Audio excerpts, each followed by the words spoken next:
Hello guys, আসসালামু আলাইকুম। Channel ব্লগে সবাইকে স্বাগত। শুরু করছি নতুন একটি ভিডিও নিয়ে। সবাইকে জানাচ্ছি ঈদ মোবারক। আর আশা করি সবাই সুস্থ আছেন, ভালো আছেন।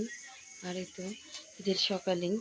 আর এদিকে হচ্ছে যে আমি গ্যাসের চুলায় সেমাই রান্না করব, লাচ্চা সেমাই। আর এদিকে আম্মু সব কিছু গুছিয়ে টুছিয়ে দিয়েছে।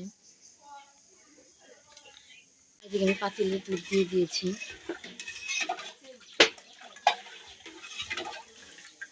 আর দুধটা আম্মু একেবারে ঘন করে জাল দিয়ে নিয়েছি। আর এদিকে আমি যে গরম মশলা, দারচিনি আর তেজপাতা দিয়ে দিলাম।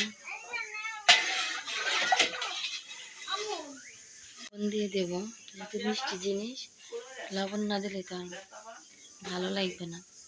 ভালো করে জাল দিয়ে নেব। আর এদিকে আমি সিমাইগুলো একটা পাত্রে ঢেলে নিয়েছি।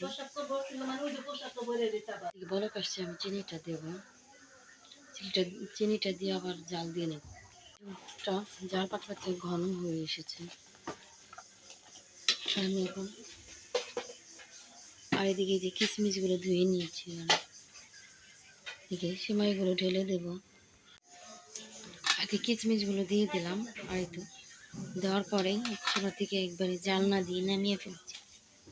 এটা দেখে আমি বাটির মধ্যে ঢেলে নিয়েছি। আর আমাদের এই যে ছোট্ট বাবুটা, আজকে ওর প্রথম ঈদ। সবাই দোয়া করবেন ওর জন্য, আমার ছোট্ট বাবুটার জন্য। এদিকে আম্মু এই যে মাংস, 2 রকমের মাংস, এটা হচ্ছে মুরগি আর হচ্ছে গরু। আর যে আম্মু পেঁয়াজ মরিচ কেটে নিচ্ছে। সিমাই রান্না, তারপরে খিচুড়ি রান্না হয়েছে, এখন মাংস রান্না করা হবে।